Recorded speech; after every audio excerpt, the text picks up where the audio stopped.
आज उत्तर प्रदेश की राजनीति में विजय मिश्रा सबसे चर्चित नाम है। विजय मिश्रा 14 दिनों की न्यायिक हिरासत में जेल में है और इस वक्त वो सीधे यूपी के मुख्यमंत्री योगी आदित्यनाथ और बीजेपी सरकार के साथ टकरा रही हैं। यह किसी बाहुबली विधायक की महिमा का मंडन नहीं है, बल्कि ढीली ढाली व्यवस्था का जीता जागता नमूना है।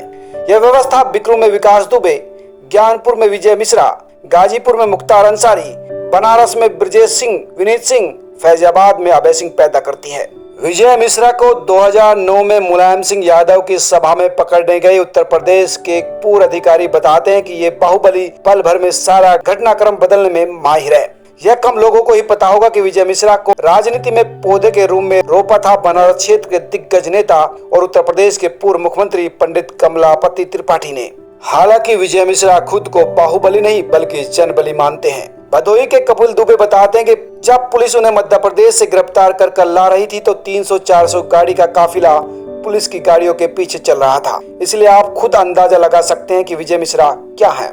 2012 में सपा के टिकट पर विधानसभा चुनाव जीतने वाले विजय मिश्रा को 2017 में समाजवादी पार्टी के राष्ट्रीय अध्यक्ष अखिलेश यादव ने टिकट नहीं दिया था, लेकिन विजय मिश्रा उसके बाद भी विजयी हुए और उन्होंने निषाद पार्टी की ओर से चुनाव लड़ा और मोदी लहर के बावजूद 20,000 वोटों के अंतर से अपने निकटतम प्रतिद्वंदी से चुनाव जीता। 2016 में उन्होंने समाजवादी पार्टी के टिकट पर अपनी पत्नी रामलली को चुनाव लड़वाया और वो भी चुनाव जीत गई। इससे पहले वे जिला पंचायत अध्यक्ष रही थी। वैसे तो विजय मिश्रा प्रयागराज के सैदाबाद क्षेत्र के खपटिया गांव के निवासी हैं, लेकिन 1980 के दशक में उन्हें एक पेट्रोल पंप आवंटित हुआ था भदोही में और तब उन्होंने एक पेट्रोल पंप संचालक और ट्रक संचालक के रूप में अपने कारोबारी जीवन की शुरुआत की थी। विजय मिश्रा कहते हैं कि अक्सर लोग उन्हें धमकाया करते थे और इसकी वजह से उनका व्यापार भी प्रभावित हो रहा था।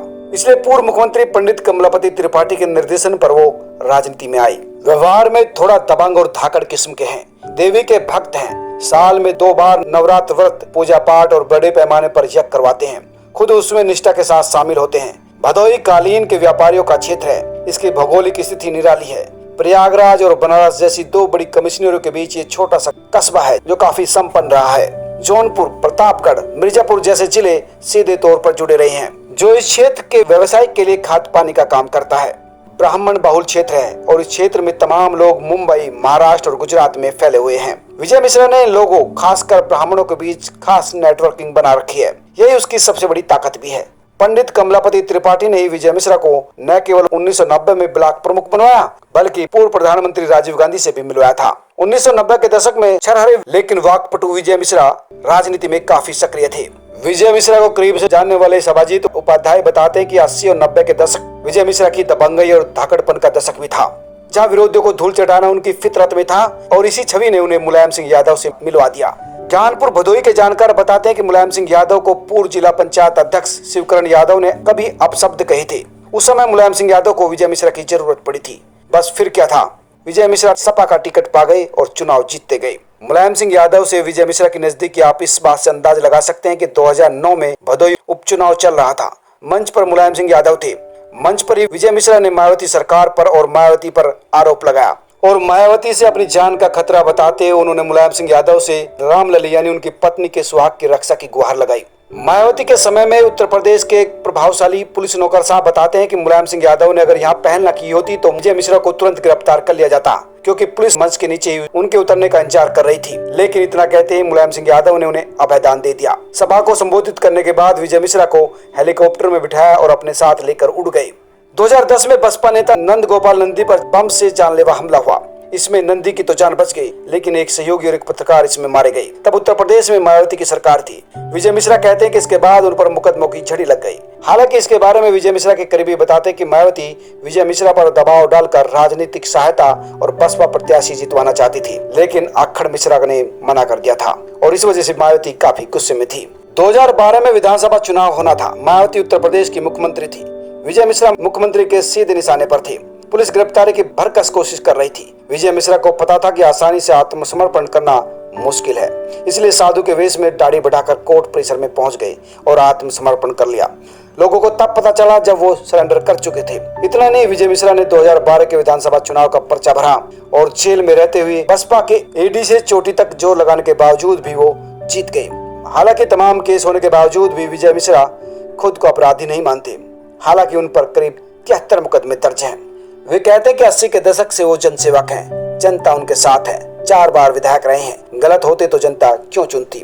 उन्होंने खुद बताया था कि 80 के दशक से कारोबारी प्रतिद्वंदी उन्हें धमकाते रहे हैं, उनका शोषण करते रहे हैं, वह किसी तरह आगे बढ़ते रहे, हालांकि वो किसी के सामने नहीं झुके। बातचीत में वे कई बार मिठाई के साथ साथ परशुरामी अंदाज भी दिखाते हैं। दिलचस्प बात यह है कि वो क्षेत्र के किसी भी माफिया की परवाह नहीं करते। 2017 के विधानसभा चुनाव हलफनामे के अनुसार विजय मिश्रा पर करीब 16 आपराधिक मामले दर्ज थे, जिसमें हत्या का प्रयास, आपराधिक षड्यंत्र रचने, अपराधियों को संरक्षण देने जैसे गंभीर किस्म के मुकदमे हैं। कुछ लोग तो यहाँ तक बताते हैं कि बागपत में मारा गया प्रेम प्रकाश सिंह उर्फ मुन्ना बजरंगी से भी उसके काफी अच्छे संबंध थे और मुन्ना बजरंगी उनकी काफी इज्जत करता था। विजय मिश्रा के बारे में कहा जाता है कि वह गाजीपुर के माफिया डॉन मुख्तार अंसारी का भी प्रमुख रणनीतिकार थे। मिर्जापुर से लेकर तमाम क्षेत्रों में अंसारी के लिए काम करना, उसके गुर्गों को शरण देना, सब कुछ विजय मिश्रा के भरोसे ही चलता था। हालांकि विजय मिश्रा को सत्ता और सत्ता के नायकों से टकराने में कोई ज्यादा संकोच नहीं होता है। उसके करीबी बताते हैं कि उसे खतरा होने का अंदेशा पहले से लग जाता है। उसके भेदिया हर जगह फैले हैं।